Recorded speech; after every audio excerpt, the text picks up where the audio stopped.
Hi guys, welcome to another new video.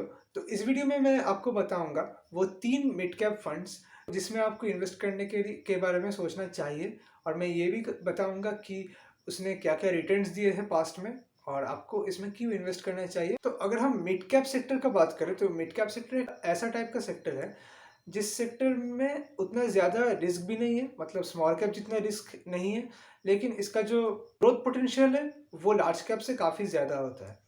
तो ये काफ़ी अच्छा बैलेंस दे देता है आपके पोर्टफोलियो को। ज़्यादा रिस्क भी नहीं है, रिस्क है लेकिन स्मॉल कैप जितना नहीं है, और लार्ज कैप से काफ़ी ज़्यादा रिटर्न भी आपको दे देता है। चलिए देखते हैं कि कौन सा वो 3 फंड्स है जिस 3 फंड्स में आपको इन्वेस्ट करने के बारे में सोचना चाहिए मिड कैप सेक्टर में। तो वो जो तीसरा फंड है मेरे लिस्ट में वो है एक्सिस का मिड कैप फंड। तो एक्सिस का मिड कैप फंड क्यों? क्योंकि इसने जो रिटर्न दिया है लॉन्ग टर्म में, ऑल टाइम में इसका रिटर्न काफ़ी अच्छा है, जो कि 18.3% है। तो 18.3% एक मिड कैप फंड के लिए एक काफ़ी अच्छा रिटर्न होता है।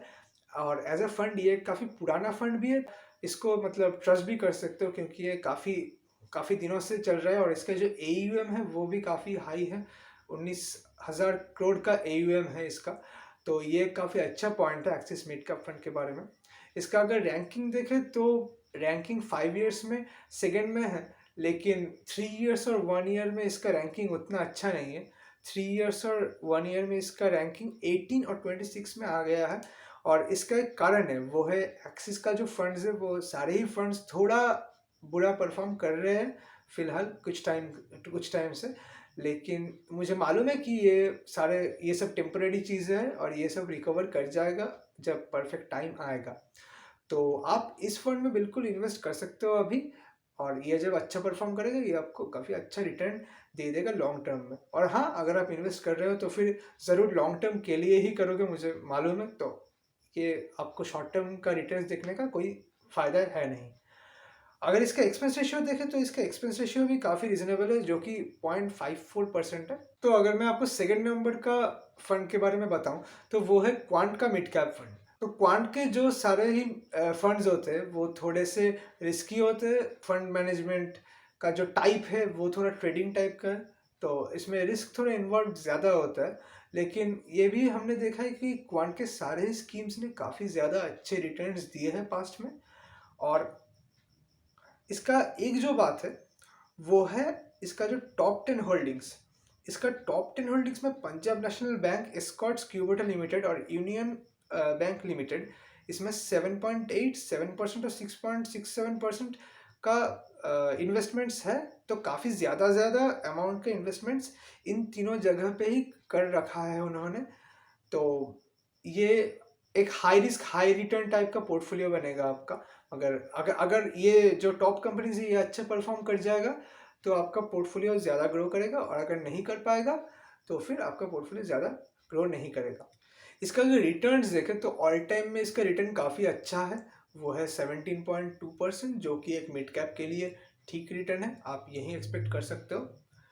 5 ईयर्स में इसका जो रिटर्न है ये भी काफ़ी अच्छा है, क्योंकि 5 ईयर्स में इसने रिटर्न दिया है 20.7% का, और कैटेगरी एवरेज है 9.6% का।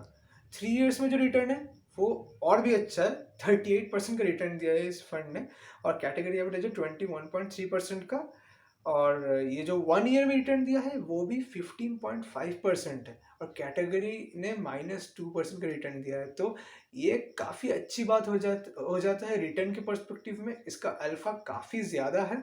तो ये काफ़ी अच्छा चीज़ है। और ये 3 ईयर्स और 1 ईयर के रिटर्न अगर हम देखें इस फंड का तो ये नंबर 1 में है।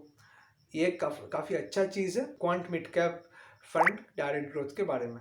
और जो पहला कंटेंडर है इस लिस्ट में mid cap top mid cap funds में, जो टॉप मिड कैप फंड है वो है PGIM इंडिया अपॉर्चुनिटीज फंड। तो इस फंड में क्या खासियत है?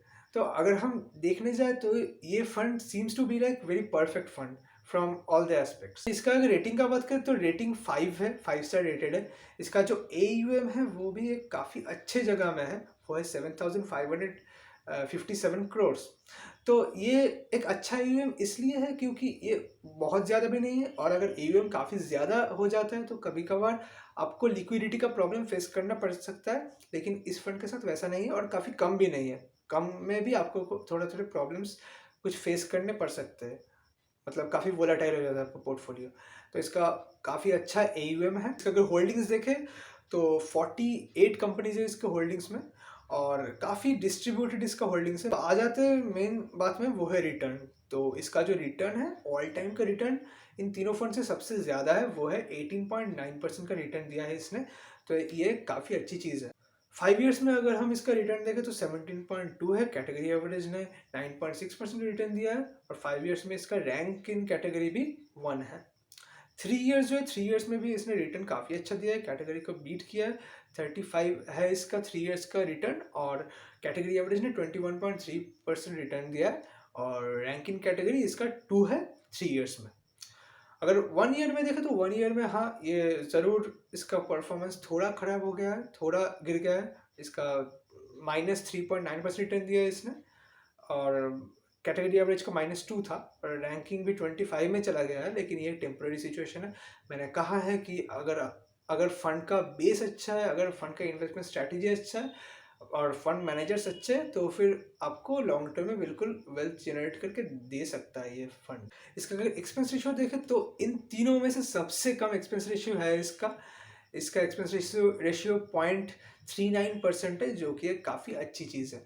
और इस फंड को मैंने डिटेल में रिव्यू भी करके रखा है, मैंने डिस्क्रिप्शन में लिंक दे दूंगा, आप जाके चेक कर सकते हो। तो यही था आज के वीडियो के लिए। अगर आपको वीडियो पसंद आया तो आप लाइक कर दीजिए, सब्सक्राइब कर दीजिए, शेयर भी कर दीजिए और कमेंट कर दीजिए आपने किस किस फंड में, किस किस मिड कैप फंड में आपने इन्वेस्टमेंट करके रखा है या फिर आप करना चाहते हो। तो that's all and thank you.